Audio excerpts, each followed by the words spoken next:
Today I want to put one floral stencil and die set to the test. Whenever I get a new supply set, I always ask myself the same question. Can I actually get more than one style out of this? So in this video, I'm challenging myself to create 3 completely different cards using the exact same floral set. We'll start with something soft and elegant, move into a mixed modern with baroque design, and finish with a bold modern high contrast card. Let's see how far we can stretch one set. Let's dive in. I'm starting with a 5.5 by 5.5 inch square wedding card, and I want this first design to feel soft, romantic, and elegant in keeping with the theme. I'm using this gorgeous Altenew embossing folder and matching stencils for the background, which is also our focal point, and creating the foreground element with this floral stencil and coordinating die set. I'll begin by stenciling the floral image onto an A2 panel, which gives me enough space to work comfortably with the layering stencils. This is a 2-layer stencil system, one for the flowers and one for the foliage, but each stencil has multiple sections that build on the details.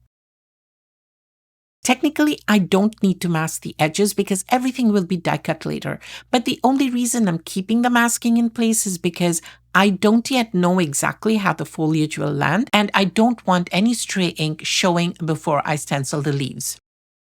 I'm using blending brushes and working in light layers first. My goal here isn't full coverage, it's soft variation. I want some petals lighter, some slightly deeper, so the florals feel more organic.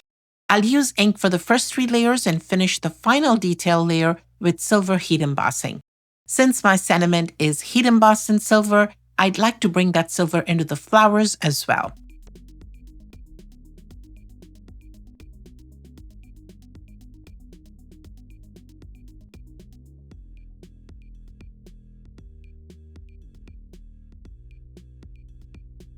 For the second layer, I'm being careful not to go too dark. I actually want a spotlight effect where the edges are defined, but the center stays soft and airy.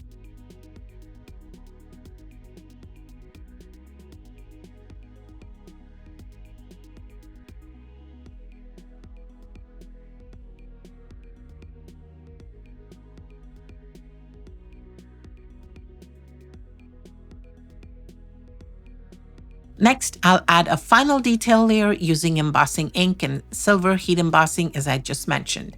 It ties in beautifully with the silver sentiment I'll be using later. You can see the embossing ink is in place, so I'll sprinkle on Altenew Antique Silver Embossing Powder. The ink is still slightly wet, so if I get a few stray specks here and there, it will add some bonus details to the petals, so I'm more than happy if that happens. This final layer is really what adds elegance. Now it's embossed and I did get some extra details here, and it really adds to the texture of the flower. One thing I love about this die set is that it gives you 2 options. You can either cut out just the flowers or cut out the entire floral spray.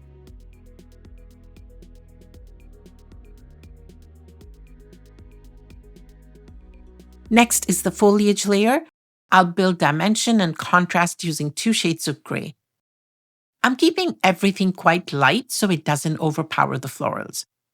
I usually like low contrast when working with stencils like these, and the ink naturally softens as it dries, which makes it even softer. Once everything is colored, I'll die cut the full branch so I can use the complete spray.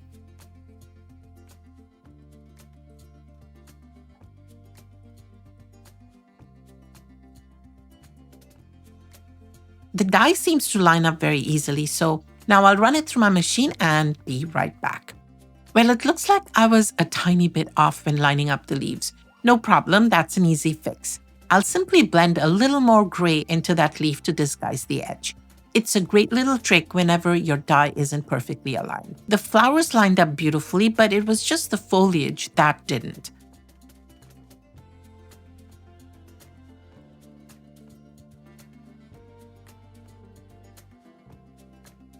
For the background, I'm using this gorgeous 3D embossing folder that's perfect for a wedding card.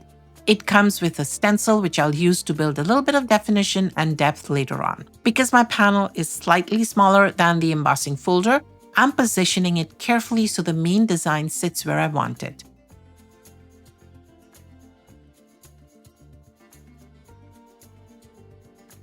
For my Platinum 6 die cutting machine, I found that the recommended sandwich for 3D embossing folders was just a little loose on this one, so I added a scrap of heavyweight cardstock as a shim, and that made a huge difference.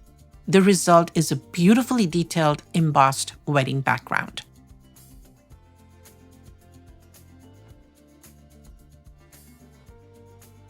Now I'll use the coordinating stencils and do a little bit of ink blending on the bride's dress and the groom's suit. It's just a touch of gray to indicate shadows and light areas on the dress. This is a 2-layer stencil. One layer is for the bridal gown, and the second one is for the groom's suit, shoes, and floral bouquet.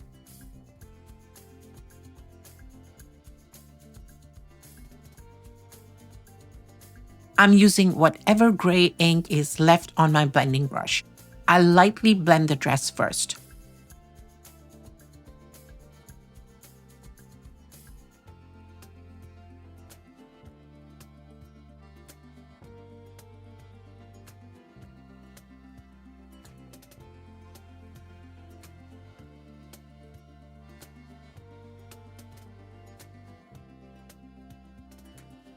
Well, a hint is all I needed, but I managed to get this splotch here, which I'll need to cover up with some embellishments. That's all it needs. It simply adds a little more dimension to the dress without detracting from the elegance of the design.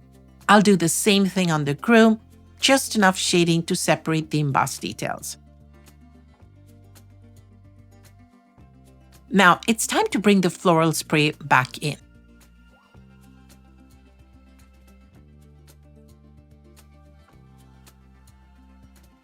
And I think this is exactly where I want it. Now I can start building the layout. I really like letting some elements hang naturally over the edge. It adds movement and depth. Before adhering everything, I'm building my sentiment with stacked cardstock instead of foam tape. Because the background is uneven, cardstock gives a more stable elevation. Once everything is positioned, I'll glue the florals down carefully, working in sections so they don't get out of shape. I'm going to hold the floral spray in place with a magnet so I can lift sections as I go and slide glue underneath. That way I don't lose the placement while I'm working.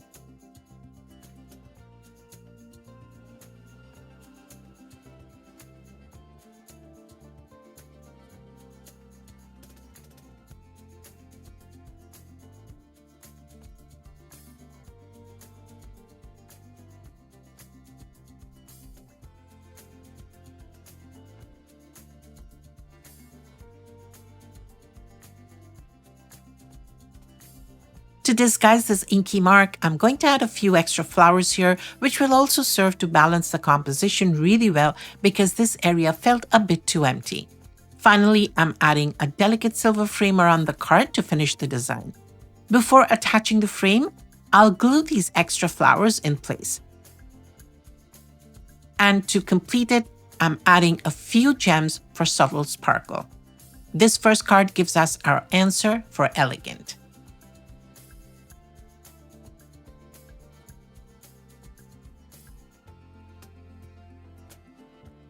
For the second card, I want to see if the same floral set can shift into something that's a mix of modern and structured with the intricate details of a baroque frame. This time, I'm working on a 5x7 card base. I'm starting with this gradient washi tape. I'm applying it to white cardstock and burnishing it down so it adheres smoothly, and it will also remove any air bubbles.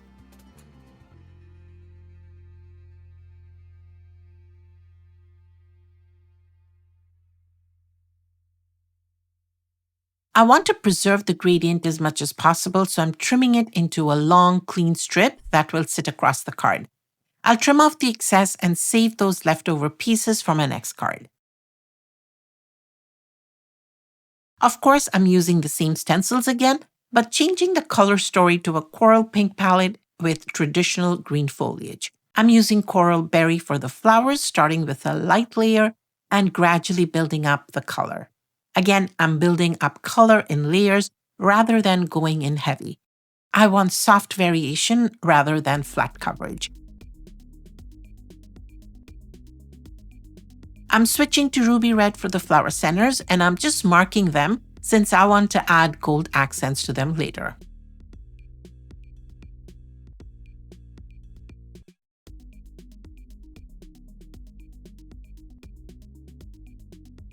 Once the florals are complete, I'll die cut them and pair them with this oval frame.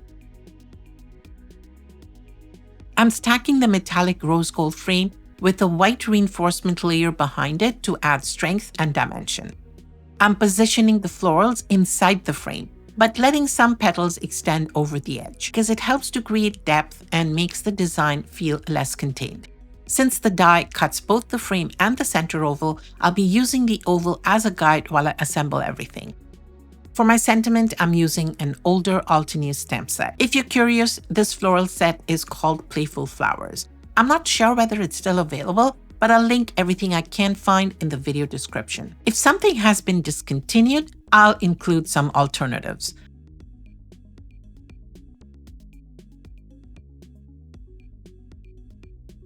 I'll glue only the center portions of the floral cluster and then trim the overhanging bits to keep the frame clean.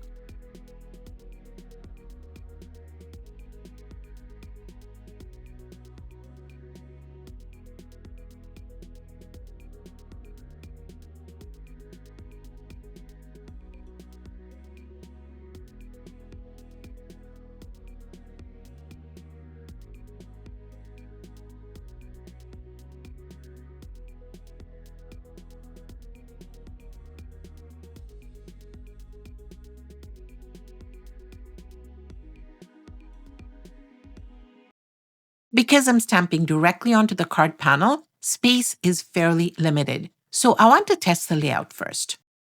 Once everything is aligned, I'll stamp my sentiment using my MISTI so I can fine-tune the placement.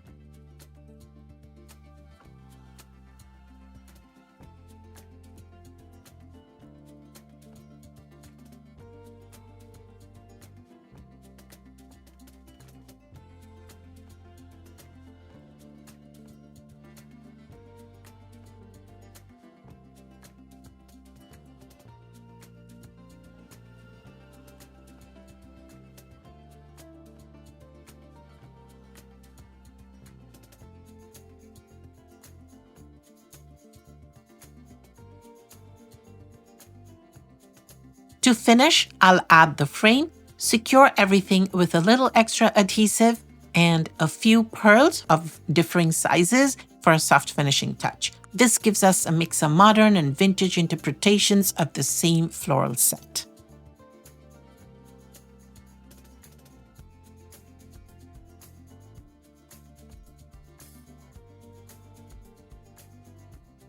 For the final card, I want to push contrast and see how dramatic the same set can become.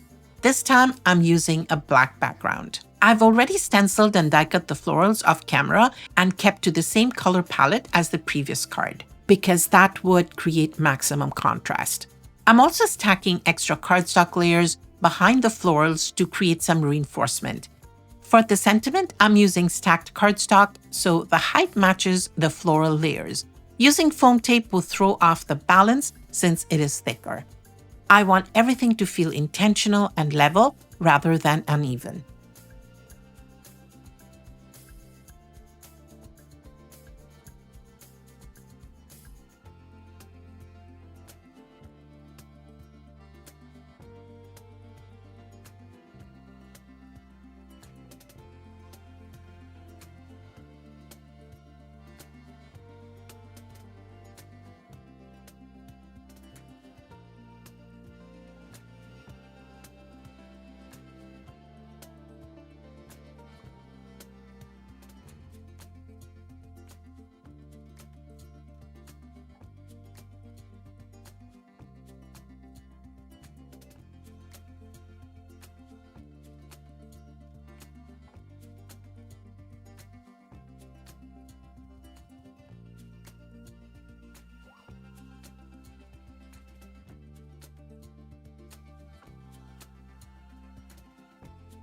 Instead of embellishments, I'm adding a few gold accents using my Altenew metallic marker.